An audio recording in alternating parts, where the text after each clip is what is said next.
Hey everyone, gamers, streamers and everyone else, my name is Parsh Garg and welcome back to my channel. And the fact that you are on my channel means that the only thing missing from your glorious day was a small daily dose of tech news. And who's got the tech news? Of course, me. Starting up with AMD, क्योंकि apparently AMD के नए Radeon RX 6000 GPUs के first ray tracing benchmarks leak हो चुके हैं and according to these benchmarks leaked by PJ Labs, जो कि यूनोको hardware नाम के बहुत ही बड़े पब्लिशर के एडिटर हैं। पास्ट में इन्होंने कई सारे करेक्ट लीक्स दिए हैं जो कि फ्यूचर में जाके करेक्ट साबित हुए हैं। ठीक है, तो उनके हिसाब से AMD का Radeon RX 6800 RTX 3070 को बीट कर रहा है 4K में। ठीक है, रे ट्रेसिंग ऑन करके, अगर, and this is a big अगर, 3070 में DLSS को ऑफ कर दिया जाए तो। The graphics card was tested with an AMD Ryzen 5 3500X CPU along with 16 GB of DDR4 memory on Shadow of the Tomb Raider. ये one of the first games है जिनमें ray tracing shadows को enable किया गया था, right?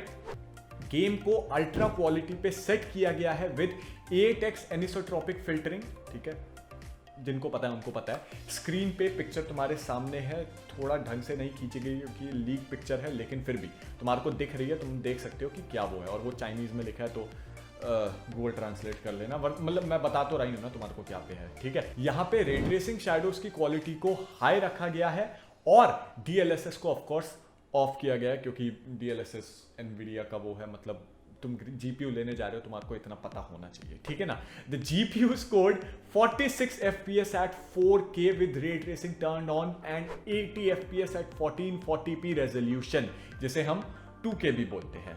ठीक है, and again दोनों में रे ट्रेसिंग ऑन थी। कंपैरिजन के लिए 3070 RTX ऑन करके या रे ट्रेसिंग ऑन करके 4K पे सिर्फ 38 एवरेज FPS देता है और 2K पे अराउंड 74 एवरेज FPS देता है। ऑफ कोर्स DLSS ऑन अगर तुम कर दो, ठीक है, तब तुम्हारा 3070 6800 को बीट कर देता है। But we have to remember कि AMD ने भी प्रॉमिस किया है कि वो DLSS का कंपटीशन बहुत जल्दी लेकर आएंगे। एंड पिछले 4 सालों में if there is one thing that I can say completely honestly about AMD is that they have almost always delivered on their promises. ठीक है, तो ये भी होगा। But nonetheless, अभी के लिए अगर तुम 4K परफॉर्मेंस का ग्राफ बनाओगे तो वो DLSS ऑन करने के बाद या ऑफ करने के बाद सब कुछ ऐसा दिखेगा। तुम वीडियो पॉज कर सकते हो, एक बार देख लो। ठीक है, और अगर 2K परफॉर्मेंस का ग्राफ बनाओगे DLSS ऑन करके, ऑफ करके और 6800 की परफॉर्मेंस को देखने के लिए, तो वो कुछ ऐसा दिखेगा। अगेन वीडियो पॉज कर सकते हो, आराम से देख सकते हो। ठीक है, बेसिकली इन ग्राफ्स का मतलब ये है कि अगर तुम DLSS वगैरह को ऑफ कर दो, जो एनवीडिया की तरफ से सॉफ्टवेयर प्रॉप्स आते हैं उनको हटा दो, तो रे ट्रेसिंग के मामले में भी AMD के GPUs का सही में कोई मुकाबला नहीं है अभी तक।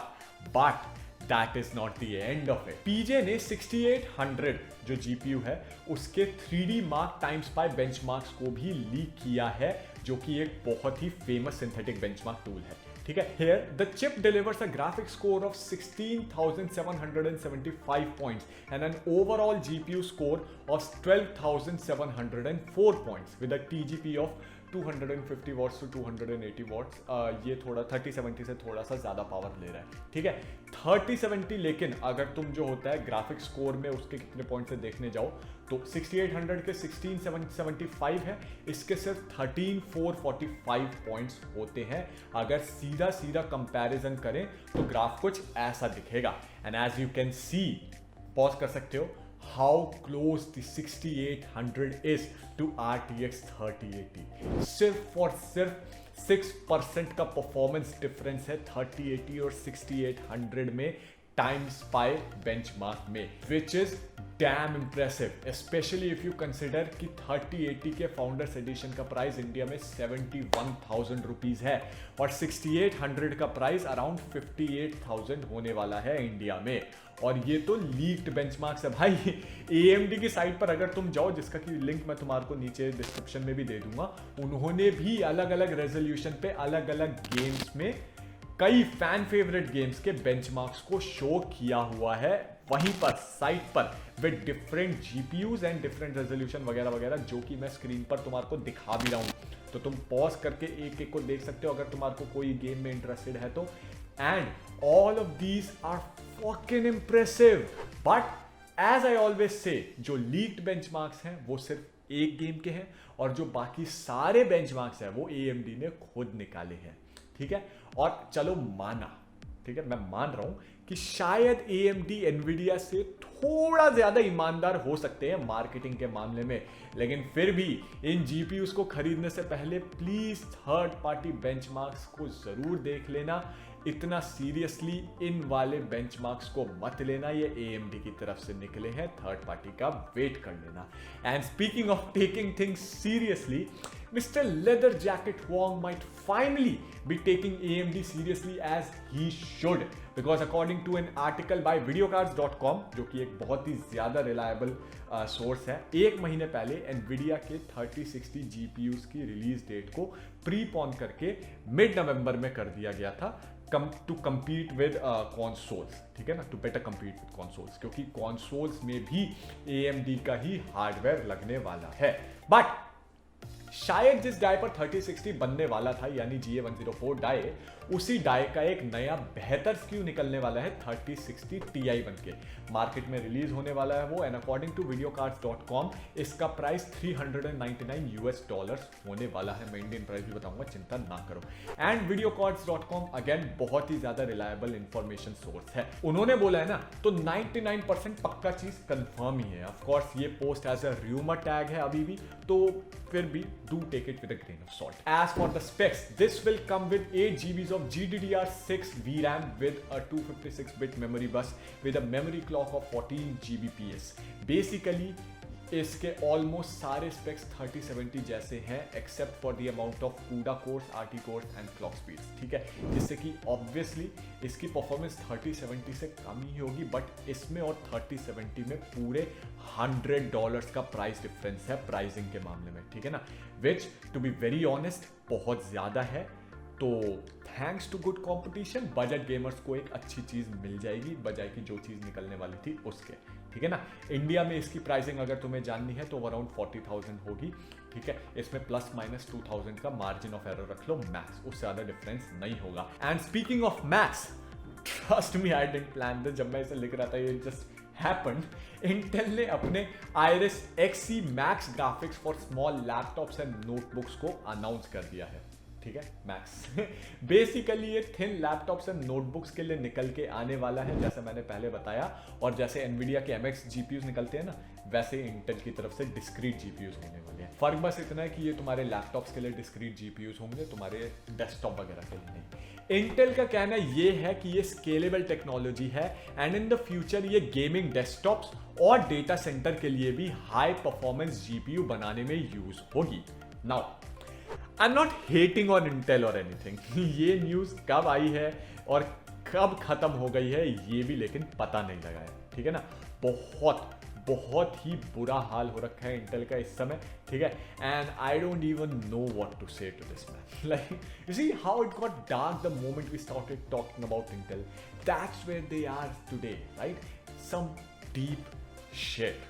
कंपटीशन चाहिए था यार, मुझे एनाइलेशन नहीं चाहिए थी एक कंपनी की, but moving on from Intel back to Nvidia and their problems, क्योंकि 3070 को निकले हुए पूरा एक महीना हो चुका है, 30 days, and according to one of their partners JD.com, जो कि coincidentally चाइना जैसी बड़ी APEC मार्केट का सबसे बड़ा पीसी रिटेलर है, ठीक है, इन 30 दिनों में JD.com ने सिर्फ और सिर्फ 743 GPU यूनिट्स बेचे हैं, जबकि वो रिपोर्ट कर रहे हैं कि 114,410 AIB यूनिट्स बिक चुके हैं, ठीक है।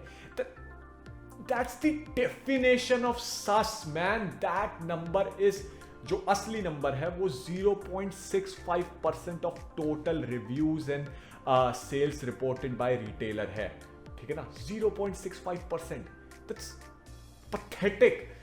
बेसिकली इन सेल्स नंबर्स और रिव्यू को फेक किया जा रहा है ताकि नैरेटिव बनाया जा सके कि जीपीयू की सप्लाईज कमी नहीं है यार, और रियल नंबर को छुपाया जा सके, ठीक है। क्योंकि ऑब्वियसली एनवीडिया ऐसा नहीं चाहता है ना कि उन्हें जीपीयू, तो मतलब वो सिर्फ ये बताना चाहते हैं कि भैया डिमांड ही इतनी ज़्यादा है, जीपीयू की सप्लाई प्रॉब्लम नहीं है, डिमांड प्रॉब्लम है, ठीक है। But the real number speak for themselves, and अगर जल्दी ही कुछ नहीं हुआ तो जीपीयू मार्केट में ये हो जाएगा कि भैया कौन बेहतर प्राइस पे बेहतर चीज़ दे रहा है वो मत सोचो, जो चीज़ मिल रही है वो उठाओ, ठीक है। ऐसा हाल हो जाएगा जीपीयू मार्केट का, और ऐसा आई डोंट थिंक कि होना चाहिए, ठीक है ना। मतलब कम से कम ये नहीं होना चाहिए कि जब चीज़ ही नहीं है तो खरीदे कैसे, ठीक है ना, ये नहीं होना चाहिए। लेकिन जब टेक न्यूज़ ही नहीं बची है तो वीडियो आगे कैसे बने, राइट। तो ये वाली वीडियो होती है समाप्त। Don't forget to like this video, share it with your PC enthusiast friends and comment your views about everything. ये तीनों चीजें करके जाओगे तभी चैनल की ग्रोथ होगी मेरे भाई। एंड ऑल्सो अगर तुम्हारे को पीसी बनवाना है अपना और उससे रिलेटेड कोई क्वेश्चन है तो ज्वाइन माय डिस्कॉर्ड सर्वर, वहाँ पे बहुत ज्ञानी लोग हैं, तुम्हारी हेल्प हो जाएगी। Follow me on Instagram for memes, जहाँ पर मैं मीम्स वगैरह पोस्ट करता रहता हूँ पीसी से related and basically in general काफ़ी अच्छे मीम्स होते हैं। And follow me on Twitter for tech news and opinions, जिन पे शायद मैं वीडियो ना बनाऊँ क्योंकि वो काफ़ी छोटी होती है। I will see you next time with another great video on this channel. This is Parsh Garg signing off, bye bye, tata, see you and peace. नए आए हो तो सब्सक्राइब करके बेल आइकन दबाओ भाई। Bye bye and stay safe with your family.